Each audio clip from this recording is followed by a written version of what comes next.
ضمن برگزار نمودن چهاربینی اپراتیوی جستجویی از جانب کارمندان میلیسیا مرد 59 ساله ساکن نویه شهر نو با گمان صادر نمودن جنایت افباشی دستگیر کرده شد. گمان بر شونده 5 می سال 2024 تقریبا ساعت 18:00 در نزد منزل استقامتیش از احساسات افباشی با مرد 38 ساله ساکن نویه مذکور مناقشه نموده او را زیر لطکوب قرار داده با کارد یک مرتبه به شکمش داده است. در نتیجه جبری دیده جراحت جسمانی برداشته در بیمارخانه بستری گردیده است. از روی حادثه مذکور تفتیش شد. ادامه دارد. و شعبه وزارت کارهای داخلی در شهر کولاب عریضه مرد 31 ساله ساکن شهر مذکور وارد گردیده است که 4 اپریل سال 2024 تقریبا ساعت 20:00 هنگام در داخل باغ مادران واقع در محله یکم همین شهر قرار داشتنش شخصان نامعلوم به طریق پنهانی یک عدد تلفن موبیلی تمغه آیفون 13 او را دزدیده از جای حادثه غیب زدند.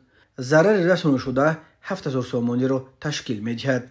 در نتیجه گذراندن چهاربینی اپراتیوی جستجویی از جانب کارمندان میلیسیا جوان 18 ساله ساکن شهر مذکور با گمان صادر نمودن جنایت دزدی دستگیر کرده شد.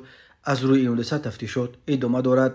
و شعبه وزارت کارهای داخلی یک در نویه فردوسی عریضه مرد 32 ساله ساکن نویه مذکور وارد گردیده است که 30 آگوست سال 2023 هنگام در دوشنبه قرار داشتنش مرد 38 ساله ساکن پایتخت با روی فریب به باورش درآمده از او 14 عدد افتا های گوناگون تمغه را جمع به مبلغ 1,868,000 سامانی نرخگذاری کرده گرفته وعده داده است که در مدت کوتاه مبلغش را به پرگی برمیگرداند. اما افتا های مذکور را فروخته مبلغ‌هایش را به منفعت شخصیش صرف نموده است. او بین حادثه و تفتیشات ادامه دارد.